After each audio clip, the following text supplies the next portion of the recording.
Hello, my name is Andres Gonzalez, and this is the first homework of the e-commerce course. I will be talking about Target's business model, specifically its e-commerce webpage.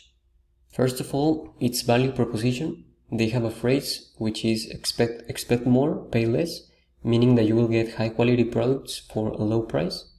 You will find pretty much everything you need from clothes, groceries, electronics, and you will also have a high quality customer service. Now its revenue model, they have two revenue models. The principal one is sales of goods from groceries, household essentials, furniture, electronics, health products, pet products, but they also have a subscription model where you buy this subscription, this annual subscription, and you will get all your online purchases. You will get it to your house within 1 hour of waiting. This service, they got it from buying the company shipped, so they also have this modality. Their market opportunity, right now they are focused on young families that want to purchase high quality products for low prices, and they start expanding their market when they add multiple products and categories every year. For their competitive environment, their direct competitors are Amazon, Walmart, and Costco, and their indirect competitors are Williams Sonoma, Best Buy, and Petco. They offer similar products, but their market is different. I mean, they are not looking exactly for low prices for high quality products. For their competitive advantage, they have, as I said, accessible prices, diversification of their products, and you can buy online and pick up at store.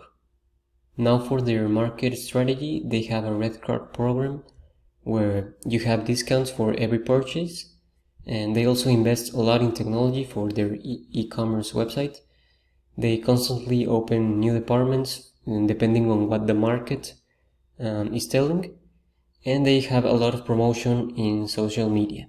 For their e-commerce webpage, they need some organizational development divided in departments.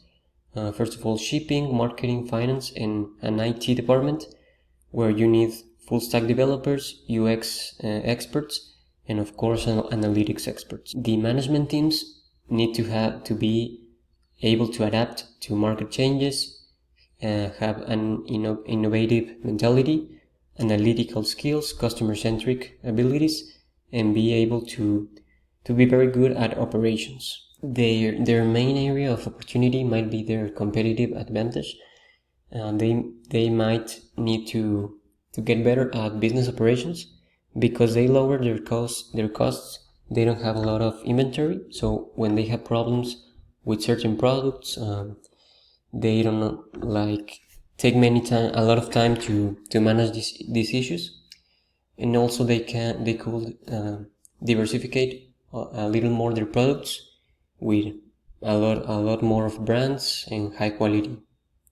In conclusion, they pretty much checked all the aspects based on their market strategy and the value proposition they are making.